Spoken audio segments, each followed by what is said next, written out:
All right, that was our news. Let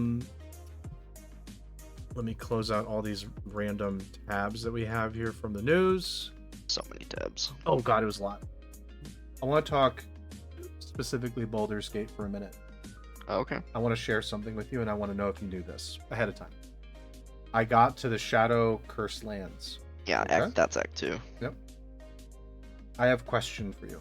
So, Mm-hmm. you said that you take persistent damage. How did you avoid the persistent damage? You just need light. You just need light. Right. So you just need a light source of any kind. So I didn't know that. Like, it was just any light source. You can produce any light source, and it just works. Yeah, a torch will work, or a light spell, Yeah. I was just like, oh. So when I figured out it was a light spell, that area didn't seem too bad to me. Because I know you mentioned about it before. Later in it, you actually have to get a moon lantern to I have a moon lantern to go further. There's a further part of it that like requires a moon lantern. Oh, I know. Believe me, I got that moon lantern. Yeah. Because I was thinking, okay, maybe just light source. No. Even with like a protection spell, light source, no. So I got a moon lantern. I stole it from the Dritter. Yeah, the Dritter, yeah. Yeah, the Dritter. Yeah, I kicked its ass, by the way. Basically, what I did was I convinced it that the Absolute wanted me to have the light, and they should just go off on their own and figure it out for themselves. Oh, and nice. the Drider was like, oh yeah, well, if the Absolute said it, we better just run on in there without this moonlight. Yeah, they died. They just died. Cool. So they die, but then when you enter the to go to the Moonrise Towers, it's actually a combat. You enter, and their dead versions circle around and attack you. So they become the undead. Cool. So Yeah, I just fought. I just kind of fought them on the spot on like the initial ambush. I was like, yeah, I'm just. Do I want to talk to these guys? Not really. I'll just gonna fight them. Well, my approach is I'm an evil asshole, but also I'm infiltrating the towers. Oh, by the way, that whole like little town. Remember the cutscene where you were upset that I fucked that town. Oh yeah, that town's fucked. I let them capture the you let the lady get saloon, captured, the saloon priestess. I let them capture her, and then the whole town was but I convinced the leader. I was like, no, that wasn't me. No, I tried my best. And then the whole town turned to undead. I let the whole town like encircle that woman, kill her, and then I just fireballed and killed everybody. Wow. And I was satisfied. Oh, I just killed everybody. Just straight murder. Well, that's a way you can do things. It was barbaric as hell. I was just like the whole time. But like, okay, again, think from my perspective. The first time you go into this and you go into that and you don't know about that thing and you don't want the town to go to shit because you decided you wanted that, and then doing that fight and being nearly done with that fight. And then the priestess just goes down, and you just lose. You just like auto lose the fight. Got it. I have a little situation. Okay. I want to mention. Can you do me a favor? In our podcast server, I'm gonna send you a direct message in Discord. I need you to read it really quickly. Okay.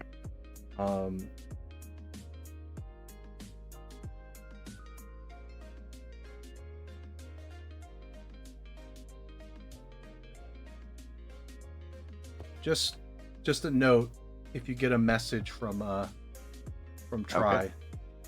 he just texted me because he was messaging me earlier, and I was like, Try, this does not sound like you. Doesn't sound like Try at all. Yeah, his account got hacked. Okay. So just post that. If something gets posted in the server from Try, just mention that, and I'm gonna make sure that I don't respond to him anymore because he was trying to message me. So, okay. Sorry about the detour there, but that was just texted to me, and I'm like, oh shit. We better make sure that we know that. So, anyway, Baldur's Gate, back to horrific, terrible things. So I'm here now, and I'm just like, I'm a little bit. I think it's funny that you can just use any light source, and it avoids at least the minor part of the area.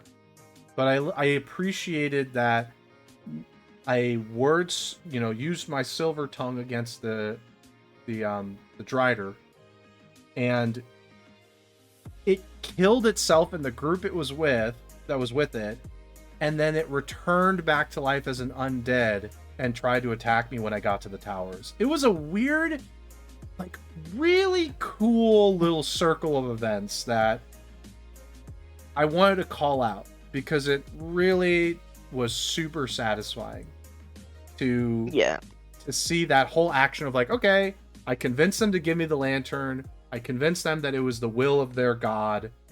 They go off like through blind devotion, thinking they'll be fine. They die, and then they come back to life, circle around as undead as I encounter the towers and stop me and try and attack me. I was like, the whole sequence of events was excellent. So I just wanted to key in that I do recognize, by the way, the targeting of Fireball can be frustrating. I have attempted to target it. I will admit right now that yes, the little snapping is frustrating. I'm with you. It's a little frustrating, and I'm like, okay. A little bit, okay. But that whole sequence made me appreciate, while it was kind of a small thing, like, that's like the kind of stuff I want in this game. Is like the cycle of events coming back to each other. I agree with you 100%, and I've said this before. While the game frustrates me and annoys me sometimes, and there's some days I play it that it makes me not want to play it because it's frustrating and annoying, there are also days where I play it and I'm like, this is the greatest game ever made, because there are so many different ways to approach basically every situation. Pretty much any quest or situation in the game, you can just fight. You can just like, yeah, I just want to fight, and you can fight, and you can talk your way in or out of a lot of situations. You can do so many different things in so many different quests in so many situations that the game like presents to you. That is like the magic of this game, is just the variety of ways you can solve the majority of problems or situations that the game places in front of you. Yeah. I appreciate it. That was like the very small, it's very small to me. Like, that's a minor detail to me to get that circle completed. I think a lot of games, when I play them, don't complete the circle. They do the action, and you don't really get to see the final result a lot of times. You run the assumption that the action happened. It was really nice in this case to see the circle fulfilled there. And so that was just a call out because I played it earlier this week and I got to that point. And I was thinking like, okay, I'm just going to send him off and I'll probably never see him again. Like, whatever. And they came back. I had to fight him. I had to kill them because they were obviously undead. And I was like, the whole time I kind of like stopped and I was like, oh, that was actually really nice to be able to kind of complete that cycle of events. So, and it was really fast too. It wasn't just like it took me hours of gameplay. It was like, I did it. I went into the area now that I had the lantern, and it immediately happened. It was like a very fast satisfaction. So I just wanted to call that out for Baldur's Gate. I don't have anything else to say about Baldur's Gate actually beyond that. That was just a really cool sequence. Yeah. And I was very happy that happened. That really excited me. What the game does well, it does exceptionally well. Yeah. And again, the game is this for me. Yeah. There are days where I play it and I'm like, this is the greatest game ever made. Like, the variety of choices and the variety of like ways you can approach every situation and the repercussions for your choices and the way you approach things is like fucking amazing. And the like how you can see how this game took so long to make, because there's just so many variations to all this like situations and quests that the game has, right? And it's all like fully voice acted too, which is also freaking incredible. And then there are days where I'm just playing it and and it's usually gameplay related things, and I'm just like, this game is annoying. And I don't like it right now. I get it. There are definitely times when I've basically reloaded the game because I had a sequence where I was like, ugh, that did not go the way I wanted it. That was frustrating. I didn't expect that to happen. And I kind of just went backwards because I said, okay, let me rethink my thought process with that cheating knowledge, so to speak. But I mean, like, the rest of what I encounter with being able to like fulfill certain circles of events and just generally enjoying my time has been really, like, definitely huge value for, you know, for my gameplay. I am oh dear God. What? Are you still talking to Troy? People are messaging me. They're like, "Hey, by the way," and I'm like, "Yeah, I got it." No. It's just like multiple people like, "Hey, by the way, did you know that blah blah blah's account is hacked?" I'm like, "Yeah, I got it. Thank you." Sorry, I'm like, I am paying attention and everything. The story's out. The story's out that yes, and I'm just like, okay, guys, I got it. Thank you. Got it. I'm with you. Anyway, yeah, like I said, I have nothing with Baldur's Gate beyond that. Let's see. I'm giving my updates now because I think all of them are very short, frankly speaking, by the way. 30XX is still amazing. Has some of the best music I've ever encountered. Probably my favorite roguelike. I haven't played Hades, to be clear, so that's not in my conversation. Yeah.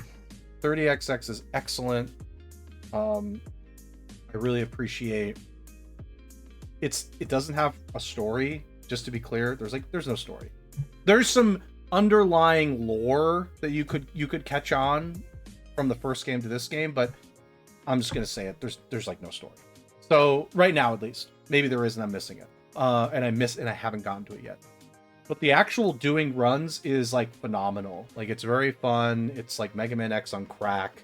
It's hard at times, so that's been great. And then my final update is I've been, you know, outside of Baldur's Gate and doing that and like all like just random streams. I started playing a game called Disney Dreamlight Valley. It's a farming sim. It's been out for a year. You just chill with Disney characters. I don't have anything to say beyond that. It's just you chill with Disney characters. If you like Disney, you'll like the game. It's just a relaxing game. So that's all I've been doing for the last week.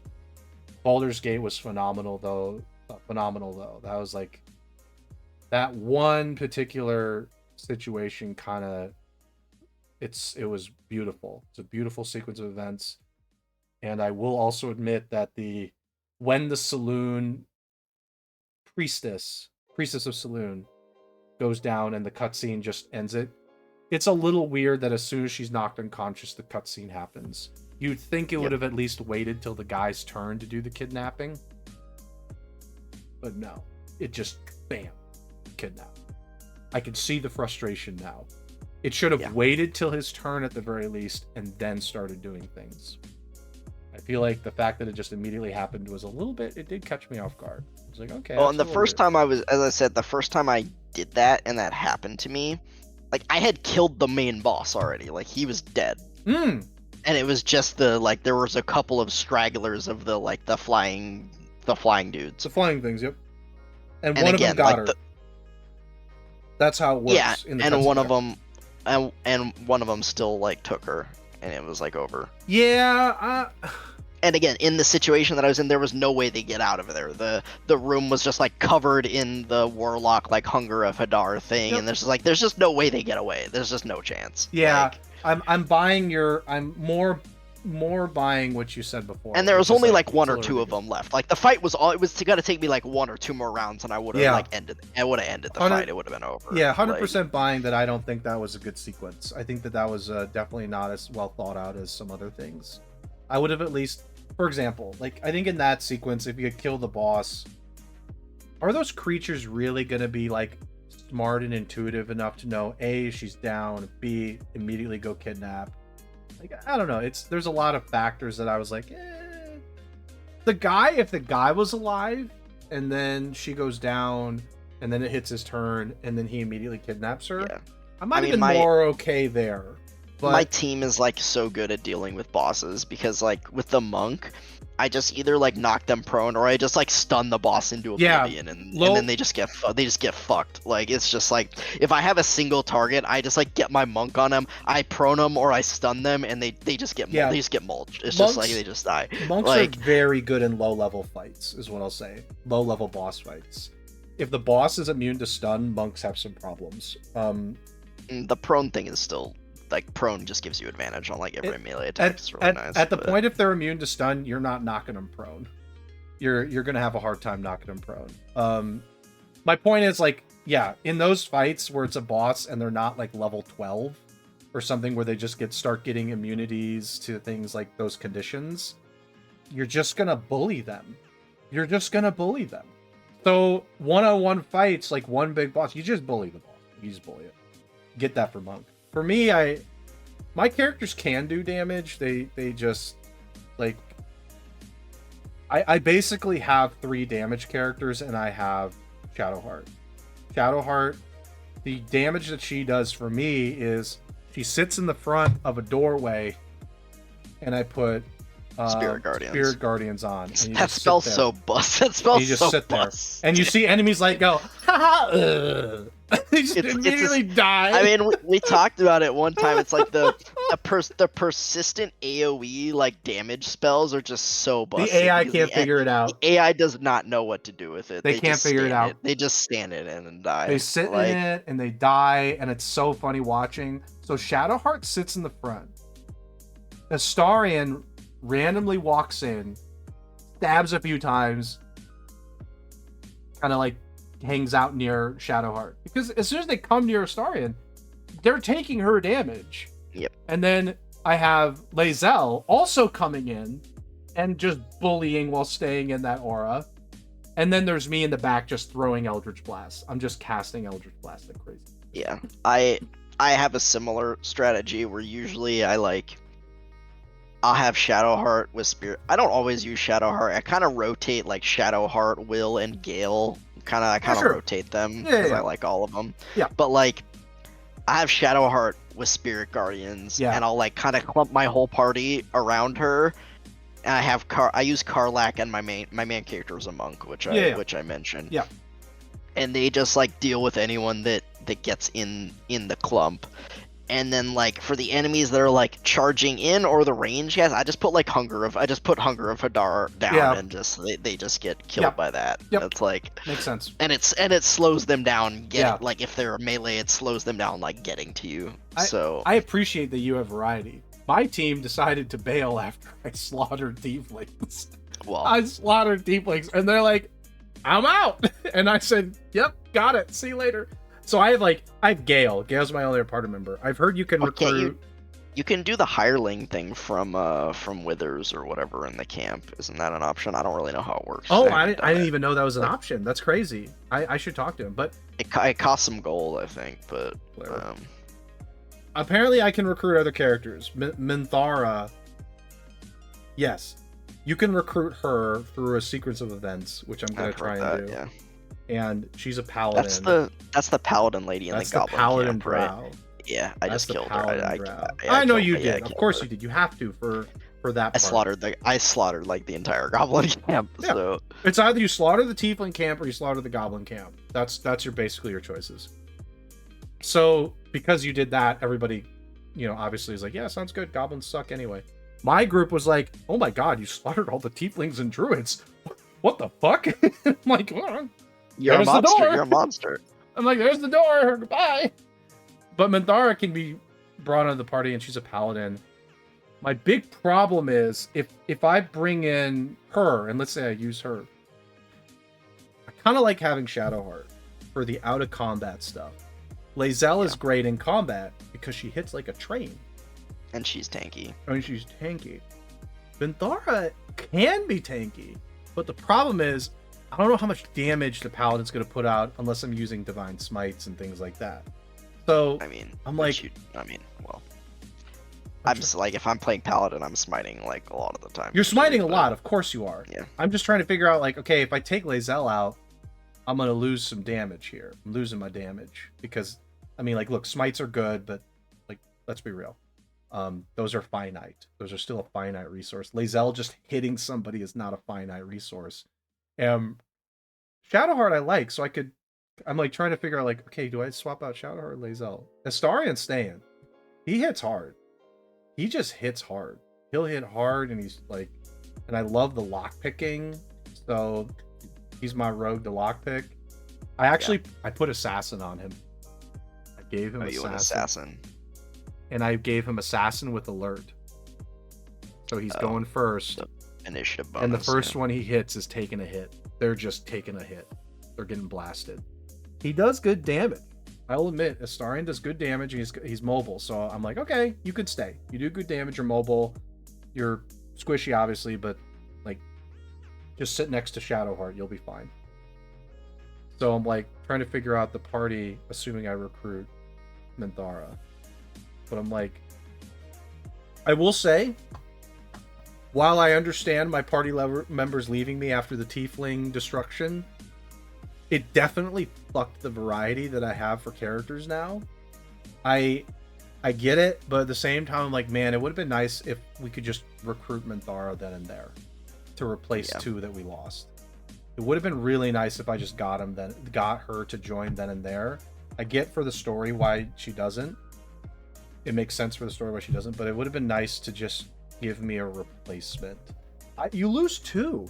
Both Will and Karlach, they just immediately bail, and I think Will just leaves right away, and Karlach is like, she gives you a voice line and leaves. And I'm like, oh, I mean, I expected it, but I was like, oh, well, but I don't get anybody to replace them, so okay.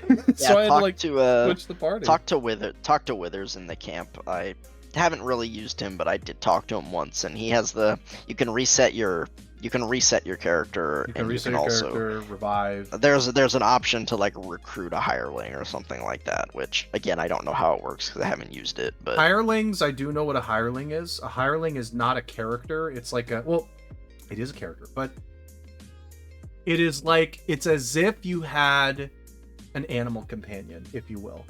So it's like a character that is attached to you, can act within the turn order, has a set of abilities, but like if they die, they're gone. In this case, the hireling dies, you can't just revive them. They're gone. Because I had this happen, by the way, in the Underdark. There's like a plant creature. Oh yeah, plant creatures. I had that guy too. He died. He got fucked by the boulette. He got absolutely screwed by the boulette. The boulette came in, and I was like, well, you got this, buddy. He went in, he tried to that boulette was like it's just, I did eventually kill that thing, and the way I killed it is I had a bunch of random monsters from the environment join in and kill the boulette with me. I don't know how it was a weird sequence of events where I had a bunch of those hook horrors. Thank you. The hooker horrors. They came in, and there was like multiple of them. They just all jumped on the boulette and hurt it enough where I could finally get it eventually. But I was like, that poor hireling ran in, and I was like, you got this, buddy. And the boulette was like, bruh. I felt so bad. I was like, well, I mean, it was either Shadowheart and Astarion or you, so thanks for trying. He died to the Durgar for me. Yeah, the Durgar. Yeah. I think he got fireballed by one of the Durgar mages. I was like, oh. Okay, you know the Durgar by the lake? Yeah. So I actually didn't fight that guy, but I killed him. Let me explain what I did. First, I Eldritch Blast him, and I have the ability that pushes on it. So I Eldritch Blasted him. He got pushed all the way off of a high area, fell to the ground, took fall damage. Combat didn't start because he didn't start a combat. There was no combat. So I kept Eldritch Blasting him to the ground. He didn't get up. He just kept getting blasted, and I'm like, okay, well, we're just gonna keep doing this. I guess we're gonna do this. I just kept Eldritch Blasting him into the ground, and it was like, mission completed. And I'm like, that was easy. Cool. Just Eldritch Blasting the shit out of him. I was just like, okay, that was easy. I don't know why I was worried. I was like moving the party. I was like, okay, we're gonna position everybody so like as soon as this guy starts combat, we're gonna like go in on him. So I'm like, but I'm first gonna throw an Eldritch Blast, and then I realized combat just didn't start. So So I just kept throwing them. Yeah, it was great. Loved that. Loved doing that. Loved shoving people off of these edges into lava. Where I'm just like... I mean, it works both ways. They do it to you. They'll shove you off of high areas. Like, I've had it happen. But it's just hilarious when you see somebody and they're like at the edge. And I'm like, Lae'zel, go ahead. He's like... It's just the funniest thing watching them go, ah! and falling. I love it. Anyway. Okay. Well, I'll pause there on Baldur's Gate. I've just been laughing hysterically at that game. I just laugh every time I shove and do like random shit, like Eldritch blasting somebody to avoid a combat. Anyway, I'll turn things over to you now. Anything new, exciting, besides taking a test and then immediately driving after the test? Yeah. I don't have much to add. The only thing I played a little bit of Baldur's Gate this week, but not that much. Yep, sure.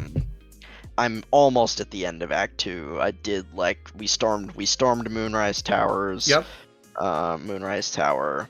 And then there's also there should be the cathedral too. This like creche. Did you do the creche at all? I did the creche. I did that a while ago. You did the creche, okay? Because I know that's another part.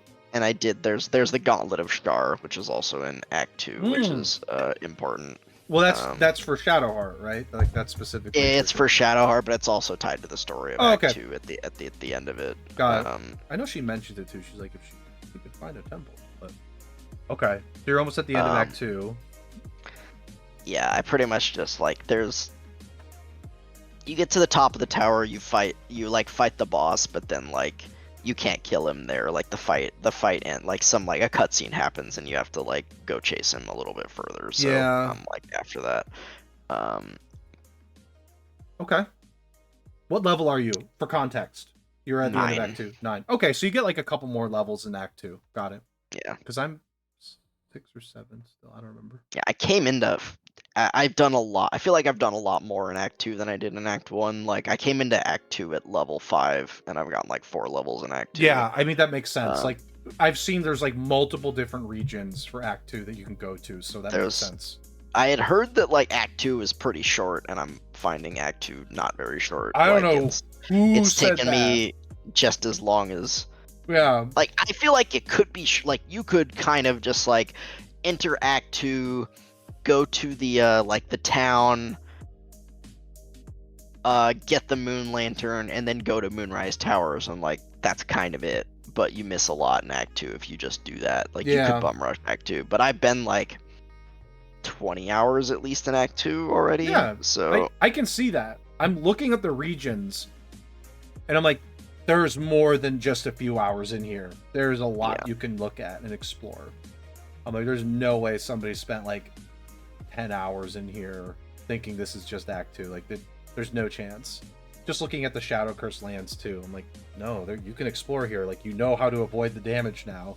You can just explore. Yeah, there's quite a few quests, and there's a lot there's a bunch of sub-quests if you want to try to clear the get rid of the curse. There's a bunch of sub-quests to getting rid of the curse. Yeah, I've heard you can. So I think I've done all of them, but we shall see when I actually finish. When you actually do it, yeah. Be curious to see if you can actually do it.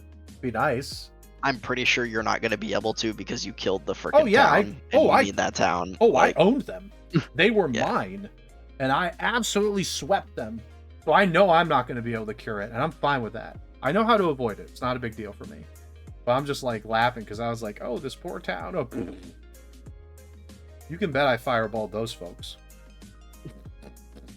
Gave them all the fireballs. There's also these weird tentacle creepers that show up in the fight too with the town. You can cheese them. They don't go in the building. So the creepers just fucking sit there. They're like... So, you know the leader of the town, Jahira or whatever her name is? Jahira, yeah, when we stormed Moonrise Towers, she just YOLO bum rushed in and she died. He's an idiot. I was like, all right, good job. She's an idiot. She did that too with the town. She's like, oh yeah, I can take the whole town. I'm like, yeah, sure, become a panther and do what you can. I'll just stand over here by the building being a smart person. I don't even think she like had time to do her transformation. Like I put a Hunger of Hadar down on like this huge group of enemies at Moonrise Tower when you go inside, and she just jumped into the middle of it. I was like, you idiot. And I was like, I'm not dropping that shit. Like I just don't care. Like no, that's her you're fault. You're an idiot and you're gonna die. Like, no, that's her fault. That's her call. She wants to be like stupid. that's on you. Yeah, like that's on you, moron. I just like, like she went into this town fight because she was fighting against the townsfolk. She just went right in the middle of them, turned into a panther. And I looked at her and I said, yeah, I'll fireball you, because there's like 6 other people around you. So I fireballed her. mm-hmm. Of course she didn't care. I'm just like, yeah, I'm just gonna keep fireballing you. I don't care. But yeah, if you just sit in the big main building in the town, she drew all the aggro for the townsfolk, and you just fireballed on top like, of her. It's like, goosh. I'm like, yeah, I tricked you, but what are you doing? So I just hid in the building. In the building, the townsfolk try and enter the building. It's the choke point with Shadowheart. The creeper tentacle things that show up in the fight, they don't go in the building. They can't. They're not programmed to go in the building. So you can sit outside of it, throw range attacks. But she's like, I got this, and I'm like, you sure do, lady. you go for it. I'm rooting for you. She's just like completely through the fight and for herself, and I'm like, yeah, you deserve to die. You just made a bad decision. You should have stayed with me. So I just think it's funny. Anyway, you played Baldur's Gate, doing some other stuff, doing your test. Other than that, that was it. That was it. Okay. That's like that's all I did this week. I get it. So I don't have much to say. Got it. All right. Well, I don't have anything else to add to, so we can. Yeah, I mean, it's been almost an hour 45. We're getting close. We're getting close. We can. All right. Let's close things down. We had a lot of news today, but not one item that we talked a super long time about. Like last week, we talked about the review thing for like over 30 minutes or something like that. Yeah, it was forever. So, yeah. All right, I'll do close things down, and then I gotta go send some messages in Discord. Let's close things out here. Thanks everyone for joining the podcast. Hope it was enjoyable. We had some fun. We'll be back next week. We'll have videos up at the end of next week. And yeah, I guess that's it. Just last call out as I conclude here for us. I will not be available on the 7th of October at the normal podcast schedule. And actually, I'll be out that entire weekend. So in 2 weeks, I think we'll be taking a week off. Yeah. Sure. So next week we'll podcast, but the week after that we'll be out. So just want to give another heads up, and I will mention it again next week. So yeah, that's it. Thanks everyone for joining. Sounds good. Sounds good. Thanks again, Spoon. It was fun as always, and we'll see y'all next week. Yep.